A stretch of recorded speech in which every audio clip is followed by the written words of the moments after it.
Технологическое образование – это организованный процесс обучения и воспитания, направленный на формирование технологической, экологической, экономической культуры личности, обучаемых через развитие творческого технологического мышления, комплекса технологических способностей и качеств личности.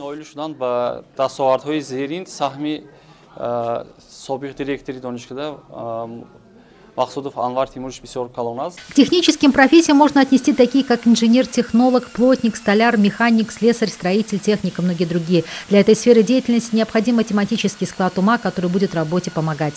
В последние годы десятки предприятий Сагдийской области хорошо зарекомендовали себя в производстве, в том числе молока, сладости, масла, выпечки и прочего. И в этих производственных сферах нам необходимы специалисты, инженеры, технологи. Высшее техническое образование представляет собой совокупность профессиональных, теоретических, практических знаний, навыков, благодаря которым будущий специалист сможет решать производственно-технические задачи. Сейчас технологи нужны практически везде – в пищевой промышленности, металлургии, машиностроении, медицине и так далее. Даже некоторые банковские учреждения предлагают им работу.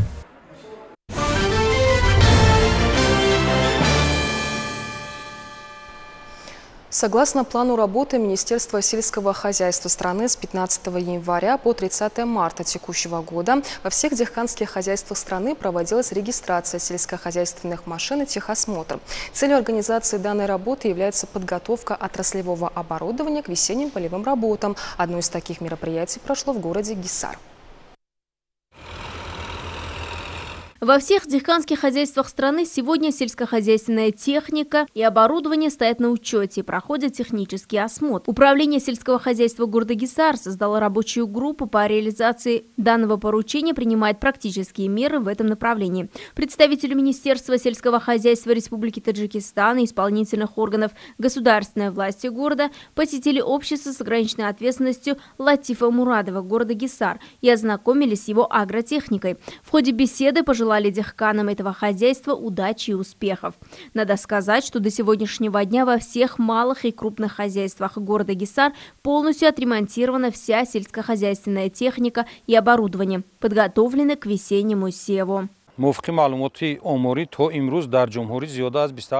статистическим данным, на сегодняшний день в республике имеется более 27 тысяч тракторов различных марок. Из них 1500 пахотных тракторов и более 2300 сеялок. Также имеется более 45 тысяч других сельскохозяйственных машин и оборудования, необходимых для выращивания сельскохозяйственных культур. К настоящему дню от 72 до 84% сельскохозяйственных машин готовы к работе на полях.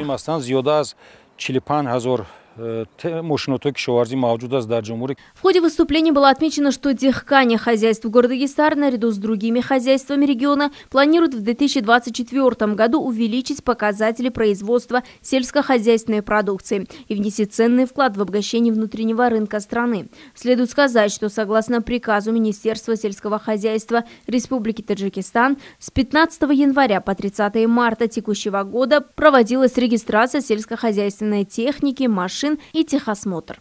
На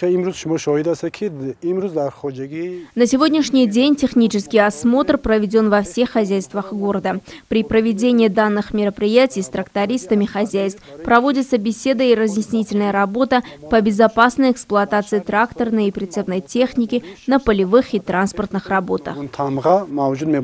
Таким образом, дихкане всех малых и крупных хозяйств города Гисар планируют приступить к севу сельскохозяйственных культур после завершения технического осмотра.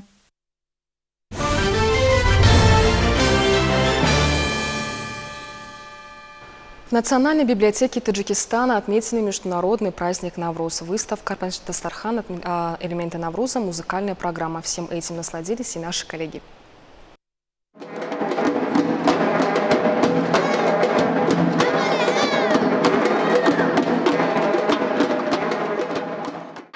Такой яркий праздник Навруза сотрудников Национальной библиотеки Таджикистана запомнился всеми, прошел со всеми праздничными атрибутами. Сотрудники заведения представили праздничную трапезу, состоящую из национальных и весенних блюд, хавчины, хавстин и других элементов этого праздника.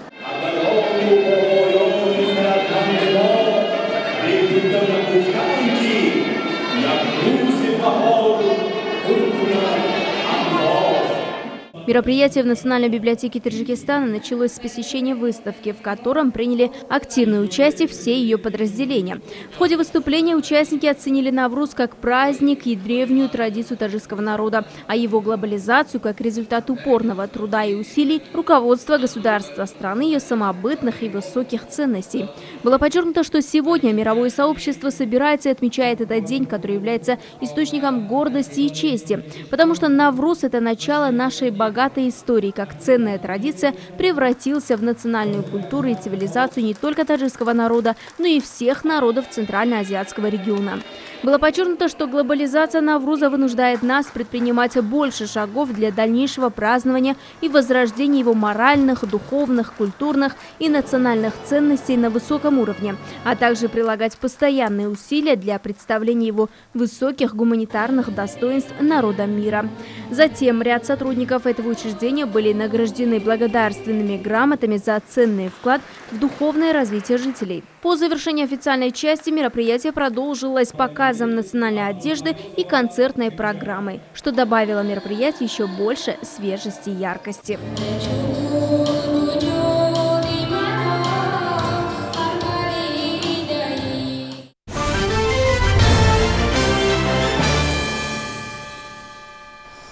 Остатки средневекового замка были найдены во Франции. Это открытие археологи сделали во время раскопок на территории гостиницы в городе Ван. А в столице Великобритании, Лондоне, продолжается выставка работ художницы Анжелики Кауфман. Выставка знакомит зрителей жизнью и творчеством художницы. Обзор новостей за рубежа далее в выпуске.